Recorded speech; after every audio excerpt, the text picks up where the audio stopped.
So when you make a new activity, as well as the two new files we get given, the XML layout and the Java, behind the scenes Android adds this activity to the manifest. So let's head over to this file now. Now it's likely that if you've come straight from the previous tutorial, you can already see main activity and starter activity in your project pane on the left, in which case the Android manifest is very close by. But I just want to close all of the folders to show you exactly where it is for future reference. So from the top project folder, it's in the app, and it's in the app source files, and it's in the main source files. And there it is. It's actually the one file that sits outside both the Java and the resource folders. Okay, so we'll go ahead now and double click this to open it. And there we go. So again, first look, these things can seem really intimidating, but let's go over some things that we do know. At the top, Android manifest.xml. This is XML. This is a markup language. Okay, so this is just data. This is not programming code. Now, it's got some different names of elements, and the elements are in lowercase, so that looks a bit different to our layout file. But there are some things that we've seen before. Starting tags with closing tags, self-closing tags, okay, and elements with contents inside them.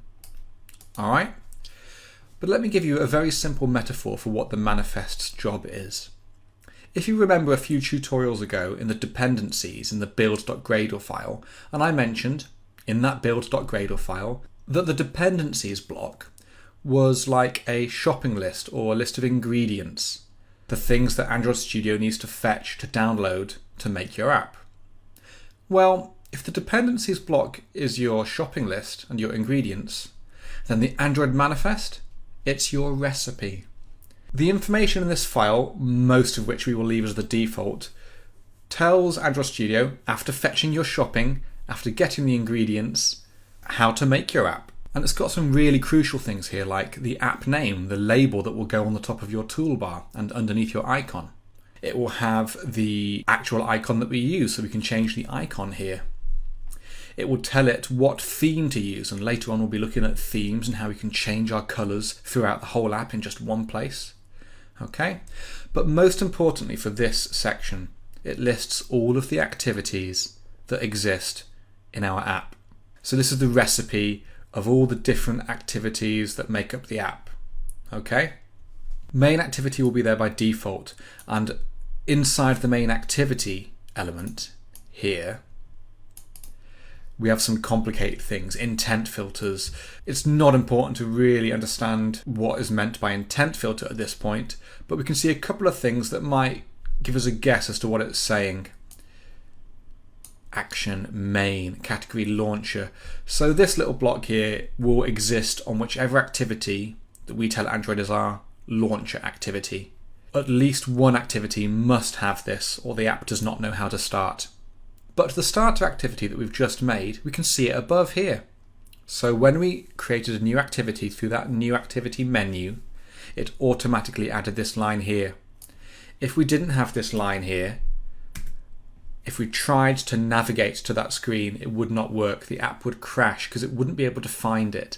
So a user's phone, a user's Android system on their phone, whenever you open an app, it will read the manifest, and if you haven't declared an activity in the manifest, then that user's phone will not know that that activity even exists.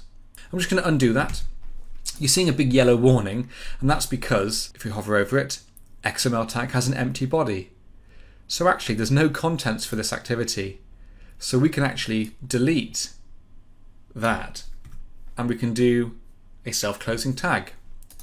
To this day, I don't know why Android doesn't just do a self-closing tag itself, but I guess that's one of the many tiny little quirks or things they could improve in the software. So when you make a new activity, you won't actually have to go to this manifest, but I thought it would be worthwhile showing you this, understanding how it's the recipe for how we actually make our app, with some configuration stuff there, and the fact that you must have every activity that we use in our app declared here, or it won't work. For the most part, This is one of those really important files which we can mostly leave as the default until later on when we start to do some more advanced things. So that's the Android manifest.